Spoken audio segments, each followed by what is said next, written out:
Isso mostra que a responsabilidade, né, através desse louvor, a responsabilidade na parábola das 100 ovelhas, onde Jesus mostra que tem uma responsabilidade maior, também tem um compromisso maior. Então, Jesus conta essa parábola, né, das 100 ovelhas, né, que o pastor, ao contar, faltou uma e volta, deixa as 99 que está segura, as 99 está segura. Ele volta a buscar aquela que se perdeu. Então, é o dia de hoje que nós vivemos, né, através das igrejas, dos templos, os pastores que não estão nem aí para as ovelhas, né, que não estão nem preocupados, estão preocupados só com o dízimo e as ofertas, e aí esquece daquela ovelha que às vezes teve uma decepção, ou às vezes teve algum problema que ele tem, e a ovelha não vai lá para saber. Por que que o irmão faz tanto tempo que não veio mais na minha igreja? Eu vou fazer uma visita a ele para saber o que foi. A parábola de Jesus nos traz a isso, né? Mas cada um vai ser responsável pelos seus atos aqui na terra. Cada um, quando chegar o dia em que Jesus convocar todos para o julgamento final, aí cada um vai prestar conta do que fez aqui na terra. Então é aí onde as suas obras, ela vai ter valia para Deus.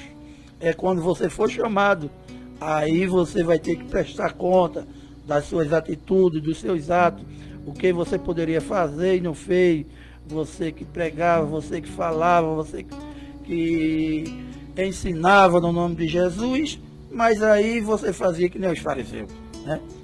Atava cargos pesados, fardos pesados sobre os fiéis, mas não cumpria com o que você fazia. Então, é assim que vai ser nos dias quando Jesus voltar. Aquele quem muito é dado, muito é cobrado. Mas vamos hoje tratar do nosso tema de hoje, que é sobre o livro de Juízes, né?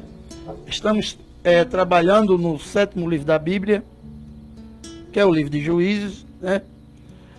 E a gente começa pelo primeiro juiz, né? Depois da morte de Josué, né?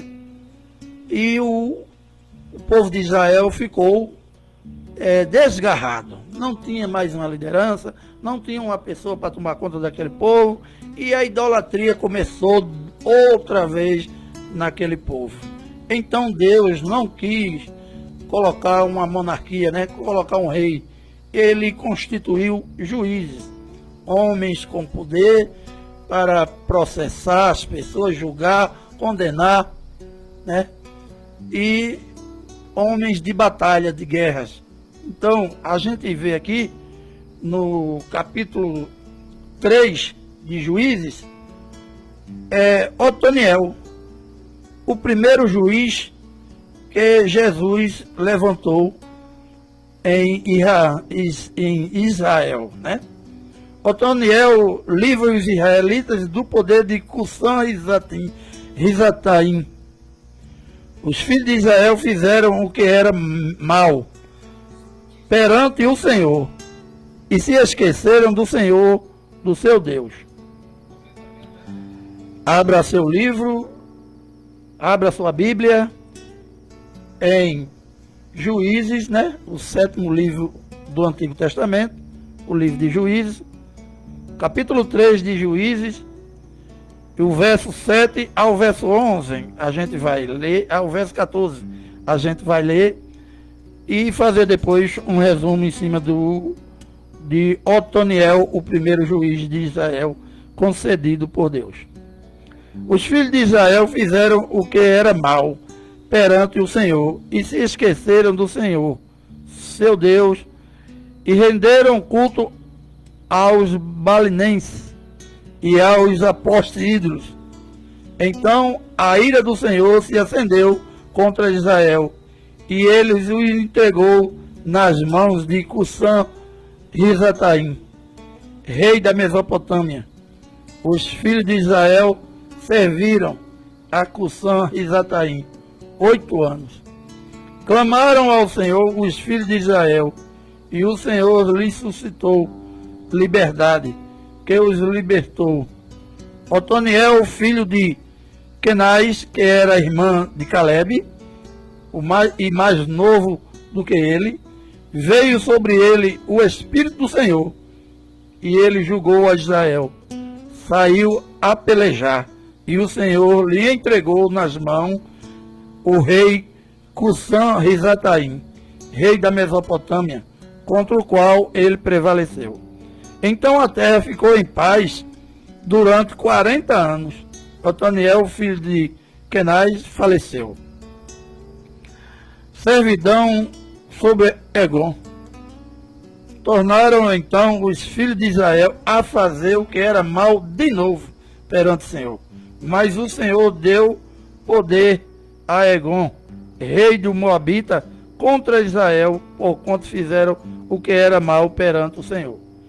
E ajuntou consigo os filhos de Amon e os amalequitas, e o feriu a Israel. E apoderaram-se da cidade das palmeiras, e os filhos de Israel serviram a Eglon, rei dos Moabitas, 18 anos. Então aqui, a gente vê que o primeiro rei, o primeiro juiz que Deus colocou, o povo já vivia rebelde, adorando ídolos, né? Esqueceram de Deus. Aí Deus eleva um juiz para julgar o povo e batalhar, e ganhar as batalhas, porque ele tinha recebido de Deus o Espírito Santo e era obediente a Deus. Então Deus conhece o nosso coração. Deus sabe quem presta e quem não presta nesse mundo. Sabe? Deus sabe a quem ele pode mandar o seu Espírito fazer milagres ainda nos dias de hoje, através da pessoa.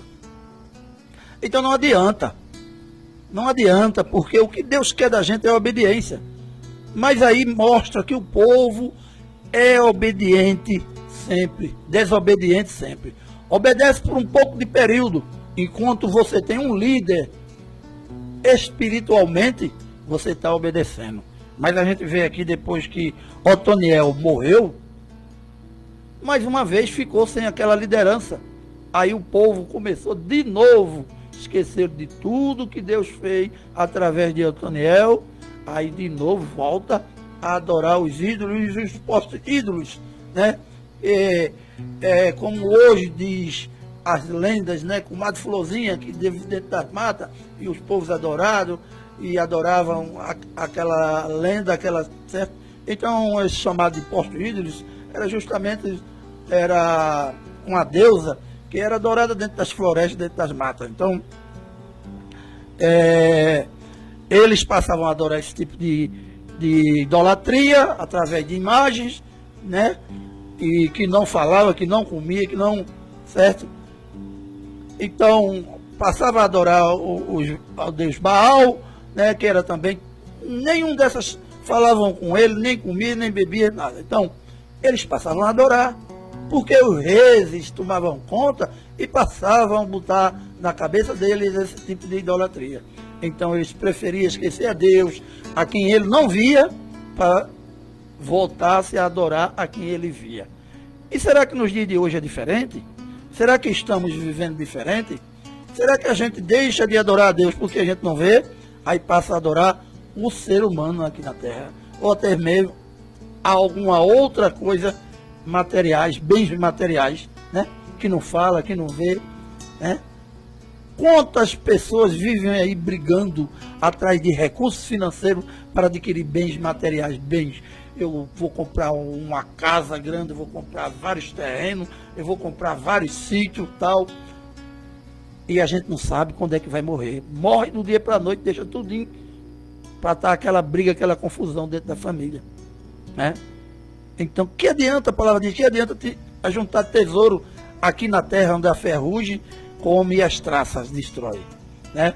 A gente tem que ajuntar tesouros no nosso coração, que é ser obediente a Deus. Deus não quer nada da gente porque a gente não tem nada para dar a Ele, né? Deus só quer da gente a obediência. Ele começou com um pedido de obediência ao homem através no livro de Gênesis. Veja que Deus, na hora de fazer a gente, Deus fez o mundo só, praticamente. Só estava ao lado dele Jesus e o Espírito Santo, mas não interferiram no momento, não participaram diretamente na construção do universo, né?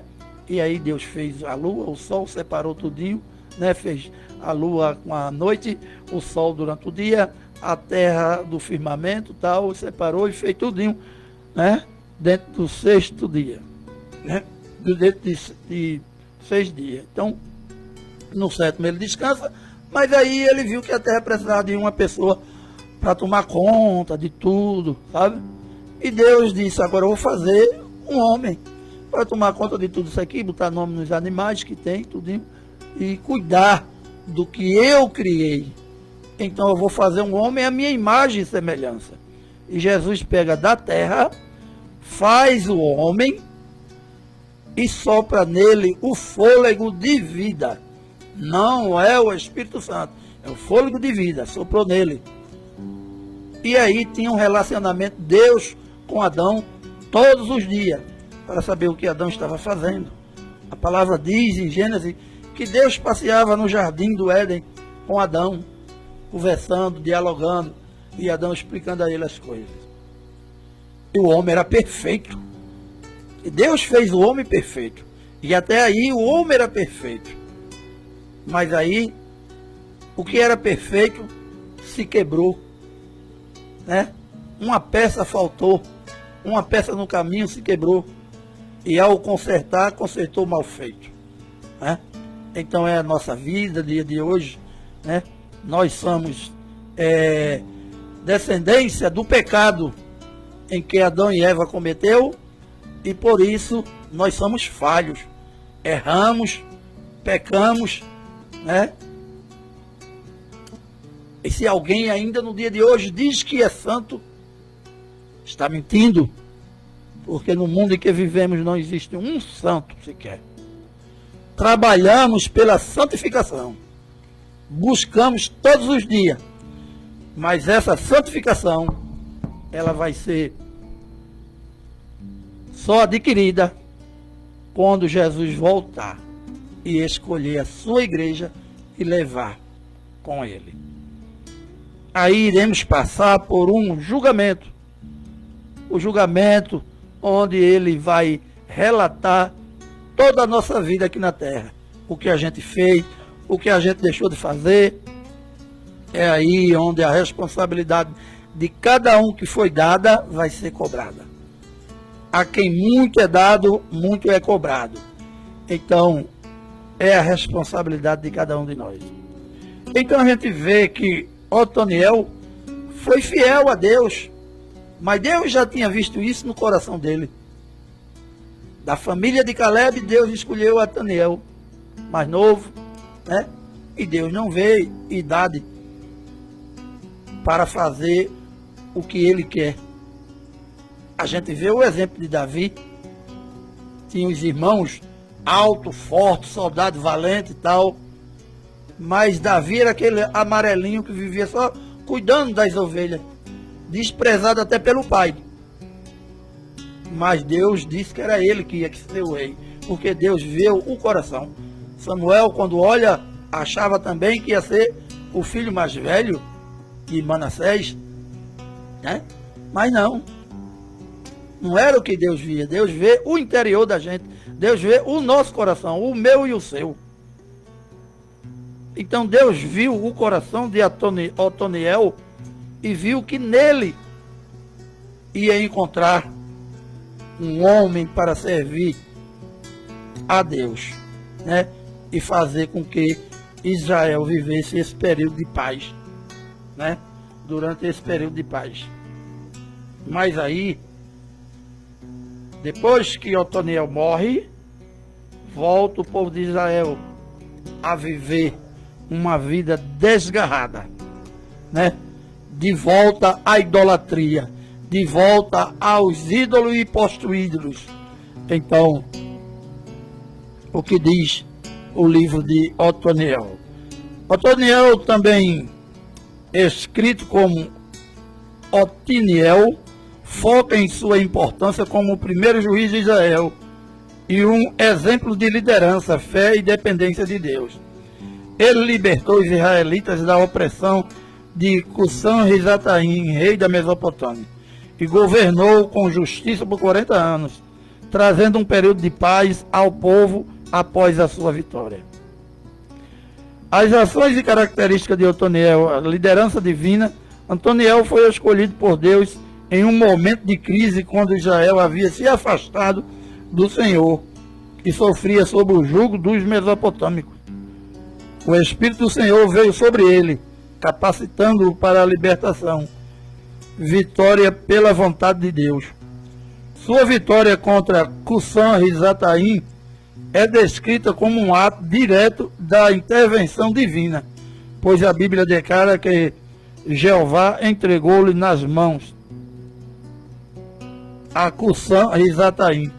Isso reforça a ideia de que a vitória não veio apenas da sua capacidade militar, mas da capacidade divina. Governo justo e período de paz teve o governo de Otoniel. Após a libertação, Otoniel julgou Israel por 40 anos, e durante esse tempo o povo permaneceu fiel a Deus. E houve paz. Origem e família de Otoniel. Era da tribo de Judá e parente de Calebe, sendo sobrinho ou irmão de Calebe. Segundo algumas interpretações, ele se casou com a filha de Calebe, Aquissá, após conquistar a cidade de Quiriat-Sefé. Ele também é ancestral de um dos capitães do exército de Davi. Lições e mensagens bíblicas, dependência de Deus. A história de Otoniel ensina que a vitória e a liderança vem de Deus e não apenas das habilidades humanas. Ele é um modelo de como a fé e a obediência levam à capacitação divina, resiliência de fé. A narrativa destaca a resiliência da fé israelita, que mesmo após se afastar de Deus, clama por ele em momentos de desespero e é atendido. O ciclo de pecado é o arrependimento. A história de Otoniel se encaixa no ciclo narrativo do livro de Juízes. Apostasia, opressão e clamor, libertação e descanso. Servindo como um modelo para os outros juízes. Após a morte de Otoniel, o povo voltou a pecar, sendo então entregue a outro opressor, mostrando a importância de uma obediência contínua a Deus. O papel do Espírito Santo, o fator do Espírito do Senhor vir sobre ele, é uma lição sobre como Deus escolhe e capacita seus servos para cumprir seus propósitos. Então, aqui a gente vê que tudo é obediência. Se você não obedece a Deus, aí você fica depois se lamentando. O que é que está acontecendo com a minha vida? Que nada anda, nada dá certo. É preciso a gente fazer uma reflexão de nós mesmos. Como anda a nossa obediência a Deus?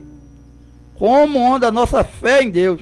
Será que aquilo que a gente conversa com Deus, a gente depois acredita? Ou conversou, depois daquela conversa esqueceu e volta a fazer tudo pelo seu propriamente, né? Pelo seu próprio destino que você traça, sem pedir a permissão de Deus, sem conversar com Deus se aquilo que você vai fazer está certo ou está errado. Então, quando você tem o Espírito Santo com você, ele vai te acusar do que é certo, do que é errado, antes de você cometer o ato. Aí você comete sabendo que está cometendo errado, porque o Espírito Santo já está te acusando, certo? Porque vem o sentido de culpa em você na hora. Antes de você fazer, vem logo o sentimento de culpa, de que aquilo está errado. Aí você erra sabendo.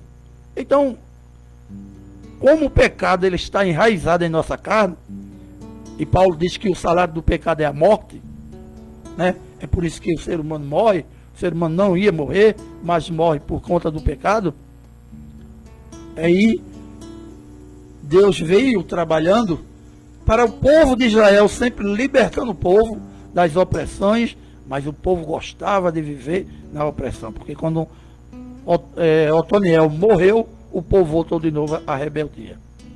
Mas aí Deus tinha o propósito de trabalhar com o povo de Deus, escolhido por ele, o povo de Israel. Aí Deus faz o quê? Deus levanta outro rei, outro juiz, né? E dessa vez, o juiz levantado foi Eude.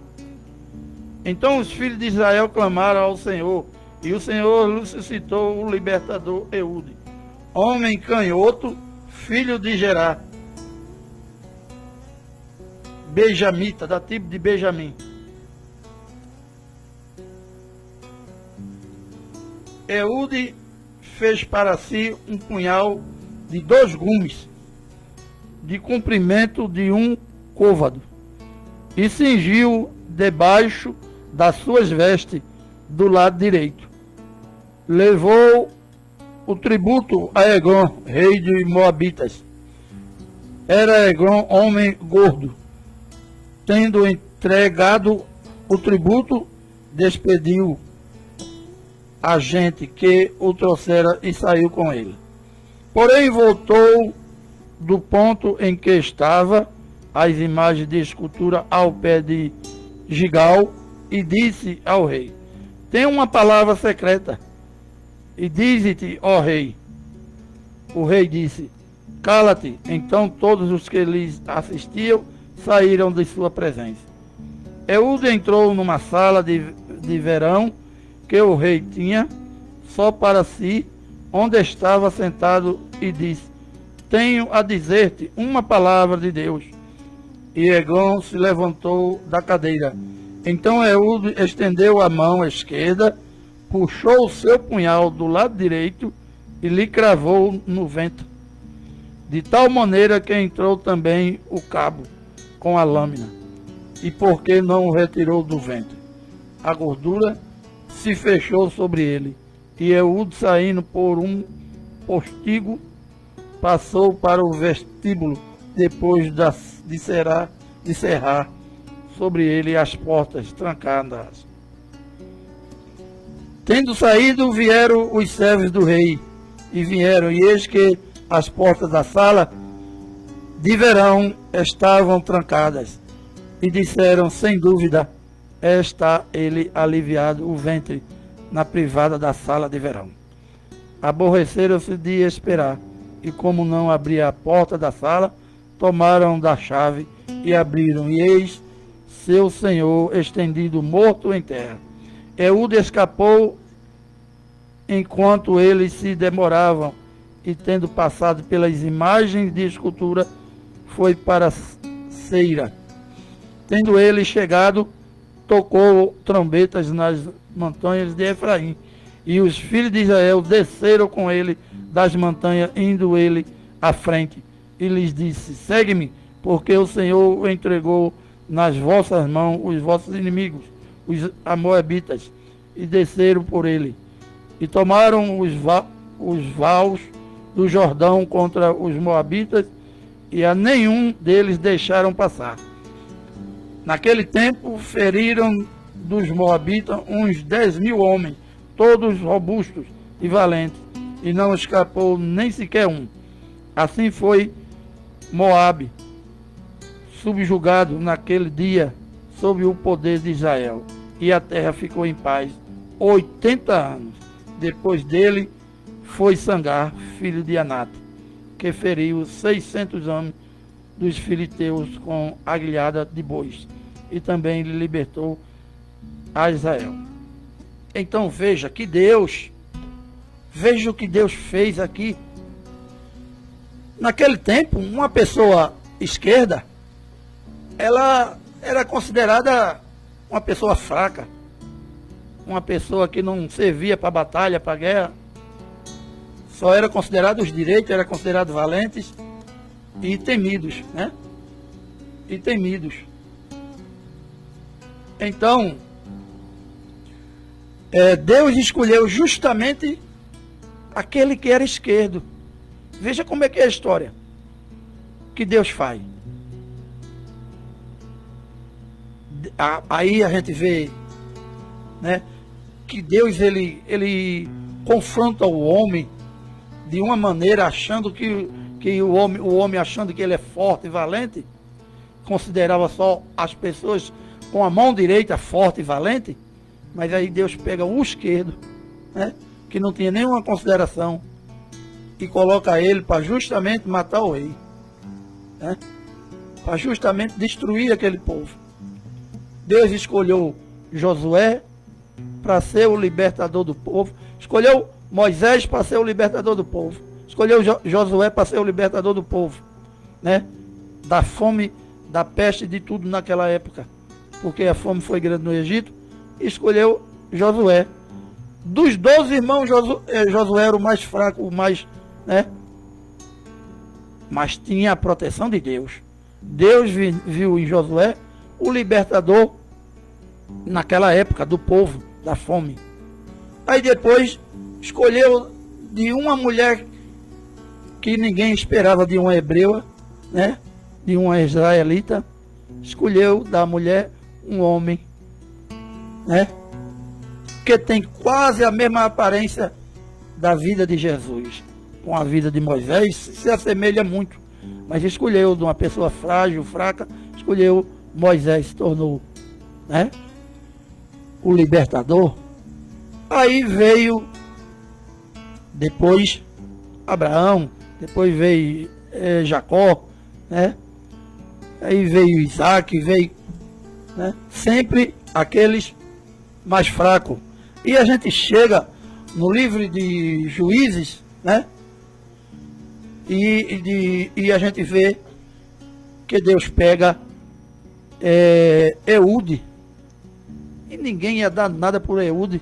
Era um homem de braço esquerdo mais forte, quando o direito era sempre considerado mais forte. Então Deus escolheu justamente o esquerdo, o lado esquerdo, para naquele momento libertar o povo de Israel da opressão do lado direito, né, que era quem sempre dominava, que era os reis. Então Deus escolheu justamente Eude, de quem ninguém esperava.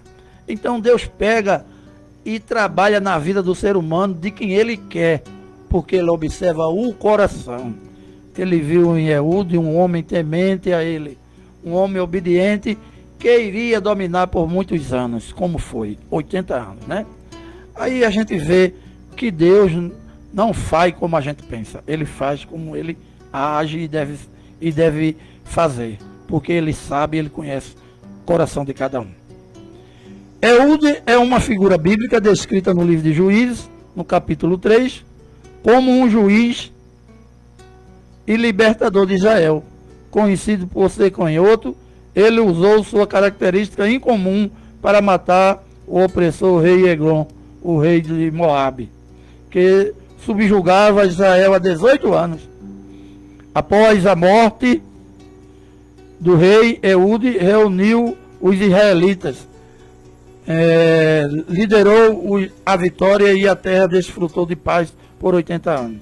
A história de Eude é vista como um exemplo de como Deus usa pessoas improváveis e de como a fé e a preparação são essenciais para a vitória. A história de Eude e a opressão de Moabe por 18 anos, o povo de Israel sofreu sob o jugo de Eglon, o rei de Moabe, um rei muito mau. O plano de Eude da tribo de Benjamim, foi levantado por Deus para libertar Israel. Por ser canhoto, ele não era visto como uma ameaça, porque ele permitiu se aproximar do rei. A execução de Eude, a execução do rei Eglon. Eude preparou um punhal de 2 gumes, prendeu-o na coxa direita e o entregou ao rei Eglon, dizendo que tinha uma mensagem secreta. Quando Eglon se levantou, Eude usou a mão esquerda para apunhalá-lo na barriga, cravando a espada até a base e fugindo depois de libertação de Israel. Após a morte do rei, Ehud tocou uma trombeta e convocou os israelitas para a batalha, né? Então, Deus usa os improváveis. A história de Ehud mostra que Deus pode usar as pessoas de maneira inesperada e que suas vitórias não dependem da força humana, mas da fé e da disposição de alguém para agir em sua vontade. A importância da preparação da história enfatiza a necessidade de estar preparado para os desafios, como Ehud, que preparou a sua arma, seu punhal, antes de agir. Então a gente vê que Deus quer da gente só obediência, somente. Ele foi obediente, Ehud. E Deus usou Ehud para mostrar que quando Deus quer, Ele usa quem Ele quiser para fazer a sua vontade. Então a gente vê lá em Efésios, capítulo 2, do verso 8 ao verso 10, o que é que diz? Nós somos salvos pela graça mediante a fé, não é pelas obras, né? Todos aqui, todos esses homens foram pela fé, não pelas obras. Todos os profetas foram salvos pela fé, né? Não pelas obras. Então a gente não adianta, a gente está fazendo todo tipo de obra, mas se a fé da gente, ela não existe, ela é pequena. A gente bota a nossa fé só nas nossas obras e esquece de ser obediente diante de Deus. É importante você fazer as obras para Deus? Claro que sim, é importante. Porque também no verso 10, ele diz que não é pelas obras, no verso 8, né? No verso 8 ele diz que a fé é pela graça mediante a fé, né? Nós somos salvos pela graça mediante a fé. E no 9 diz que não é pelas obras. Mas no 10 diz que é para as boas obras que de antemão Deus já preparou para nós. Então, as boas obras é que a gente seja, aprendemos a amar o nosso próximo. Começa por aí, amar o nosso próximo, amar ele da maneira que ele é, porque a gente não modifica ninguém. Quem modifica a minha vida e a tua é Deus.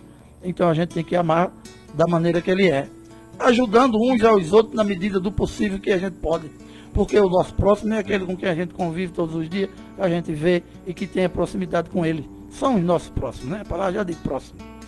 Então, essas são as obras que de antemão Deus preparou para a gente, que deixou, quer amar uns aos outros, quer servir, né? Quer ajudar da forma que tem, que pode, é conversar com o irmão, ver as necessidades, as dificuldades que ele está passando, e se puder ajudar, se não puder, ver uma maneira de ajudar de outra forma, mas sempre estar presente e colaborando com a vida do próximo, que é aquele que a gente convive todos os dias, começando pela nossa família, né?